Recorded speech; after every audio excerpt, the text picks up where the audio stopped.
വിഴിഞ്ഞ Navaikulam outer ring റോഡിന് ഭൂമി വിട്ടു നൽകിയവർക്ക് നഷ്ടപരിഹാരം നൽകാൻ അടിയന്തര നടപടി സ്വീകരിക്കണമെന്ന് അടൂർ പ്രകാശ് എം പി ലോക്സഭയിൽ ഉന്നയിച്ച സബ്മിഷനിൽ ആവശ്യപ്പെട്ടു.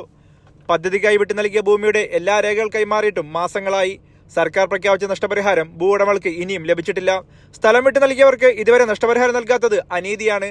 പദ്ധതിയുമായി ബന്ധപ്പെട്ട് സ്ഥലമേറ്റെടുക്കൽ പ്രവൃത്തികൾ പൂർത്തിയായ 11 വില്ലേജുകളിലെ നൂറുകണക്കിന് കുടുംബങ്ങൾ ഇപ്പോൾ പ്രതിസന്ധിയിലാണ്. നഷ്ടപരിഹാരം ലഭിക്കുമ്പോൾ പുതിയ സ്ഥലത്തേക്ക് താമസം മാറുന്നതിന് ഭൂമി വാങ്ങുവാൻ മുൻകൂർ തുക നൽകിയവർ എന്ത് ചെയ്യണമെന്നറിയാത്ത അവസ്ഥയിലാണ്. ഇതോടെ ഭൂമി ഈട് നൽകി ബാങ്കുകളിൽ നിന്ന് വായ്പ എടുക്കുന്നതിനുള്ള അവസരവും ഇല്ലാതായി. നേരത്തെ ഇക്കാര്യത്തിൽ അടൂർ പ്രകാശ് എം പി മന്ത്രി നിതിൻ ഗഡ്കരിയെ കണ്ട് അടിയന്തര ഇടപെടൽ ആവശ്യപ്പെട്ടിരുന്നു. പ്രശ്നപരിഹാരത്തിന് മന്ത്രി ബന്ധപ്പെട്ട ഉദ്യോഗസ്ഥർക്ക് അന്ന് നിർദ്ദേശം നൽകിയെങ്കിലും മാസങ്ങൾക്ക് ശേഷം തുടർ നടപടി ഉണ്ടായില്ല. പദ്ധതി ചെലവിന്റെ വിഹിതം സംബന്ധിച്ച് സംസ്ഥാന സർക്കാർ തീരുമാനമെടുക്കാത്തതും നഷ്ടപരിഹാരം ലഭിക്കുന്നത് വൈകാൻ കാരണമാകുകയാണ്. ഭൂവുടമകൾക്ക് നഷ്ടപരിഹാരം നൽകൽ ഇനിയും വൈകരുത്. ഈ പദ്ധതിയുടെ മുഴുവൻ ചിലവും കേന്ദ്രം വഹിക്കണമെന്നും സബ്മിഷനിൽ അടൂർ പ്രകാശ് എം പി ആവശ്യപ്പെട്ടു. News desk Kallambalam news.